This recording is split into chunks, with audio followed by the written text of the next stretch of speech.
In the sprawling megacity of Astrix, 9, where the skyline glimmered like a circuit board crown and hover rails buzzed with neon fire, lived a man no one noticed.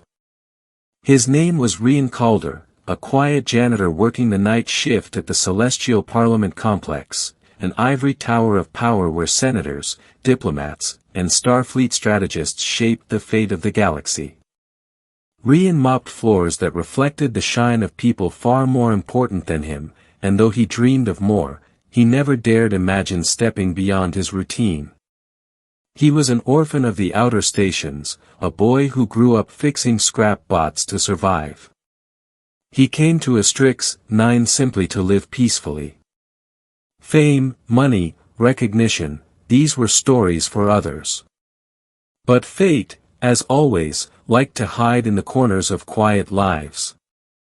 Every night, around the same hour, Rian noticed a young woman wandering the empty halls. She wore simple clothes, a hooded cloak, soft boots, and no jewelry. Her presence was gentle, almost misplaced among the gold-armored guards and high-ranking officials. She always watched him silently from a distance, as if trying to gather courage. One night she hesitated near him. "Do you enjoy working here?" she asked softly.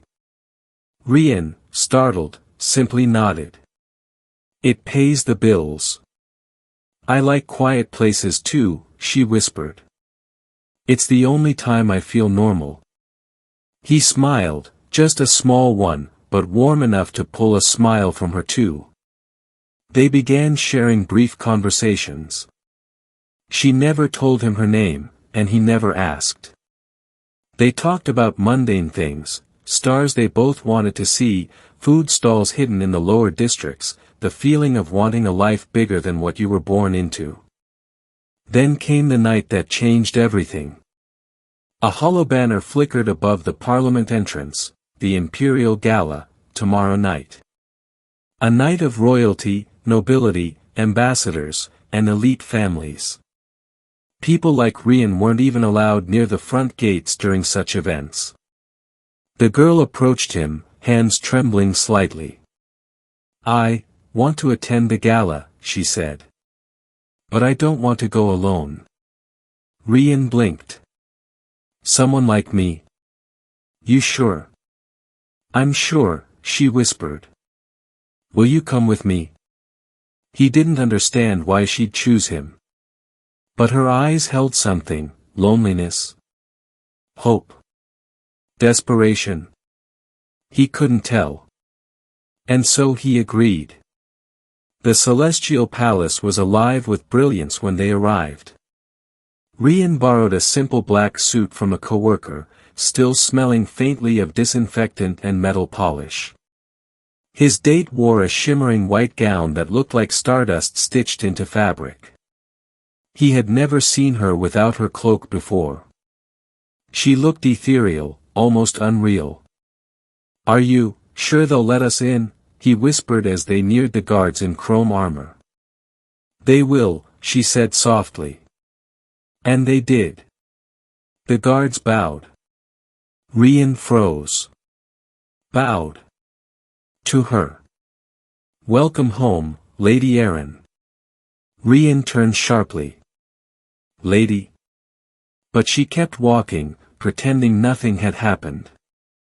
They stepped into the grand hall, where chandeliers made of floating photon crystals painted the air in shimmering colors. Nobles turned, staring at her with awe, and at him with disbelief. He felt their judgment like needles under his skin. "Erin," he finally whispered. "Who are you?" She didn't answer immediately. Instead, she led him to the far balcony, away from music and staring eyes. The stars outside glowed against the sky, and the planetary ring shimmered like a silver ribbon. "I didn't lie to you," she said gently.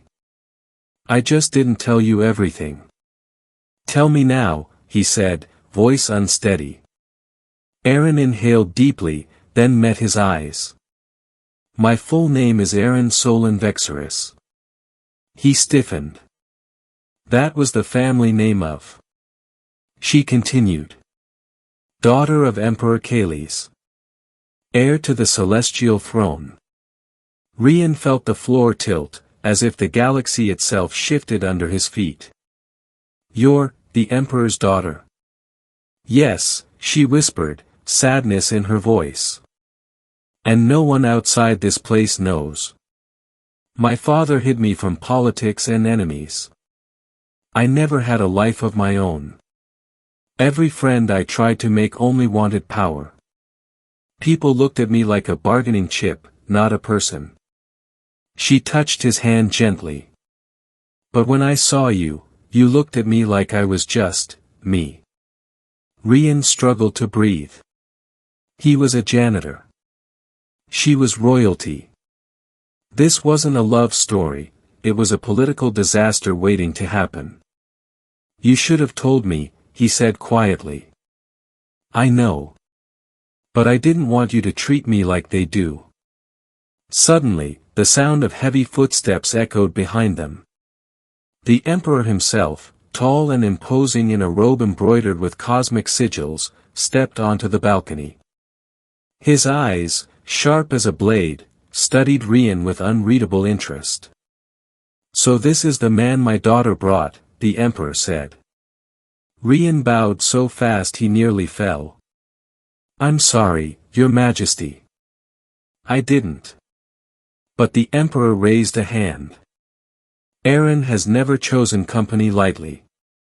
And she seems at peace with you. That is rare. Aaron stepped beside Rian protectively. Father, don't frighten him. Frighten him? The Emperor chuckled. Child, anyone would be frightened in front of the man who commands 5-star fleets. Rian swallowed hard. The Emperor approached, circling him slowly. You are a janitor, he said plainly. Yes, Your Majesty. Born on an outer station? Yes, sir. No political connections. No wealth. No noble blood. Rian felt smaller with each word. Then the Emperor unexpectedly nodded. Good. Rian blinked. Good. Because those born with nothing, the Emperor said, are the ones who understand the value of everything. Aaron smiled with relief. But, the Emperor added, a life near royalty is dangerous. Are you prepared for the risks? The enemies? The scrutiny? The burden of standing beside someone who carries the weight of worlds. Rian looked at Aaron. Really looked at her. She wasn't a princess in his eyes. She was the girl who liked quiet halls, warm noodles, and staring at stars no one else noticed. I don't know about worlds, he said softly, but I can carry her hand. Aaron exhaled shakily, tears forming. The Emperor studied him for a long, silent moment. Then he placed a hand on Rian's shoulder.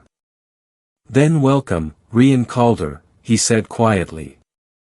To the life you never expected. News of Aaron's public appearance spread through the Imperial networks within hours. Millions watched the footage. The hidden princess had finally revealed herself, walking beside a man no one recognized. Reporters scrambled for information. Nobles whispered. Politicians panicked. But through it all, Aaron held Rian's hand tightly. For the first time, she wasn't alone. Within weeks, Rian was assigned a position as Aaron's personal aide, a role far above his old life, yet still rooted in humility.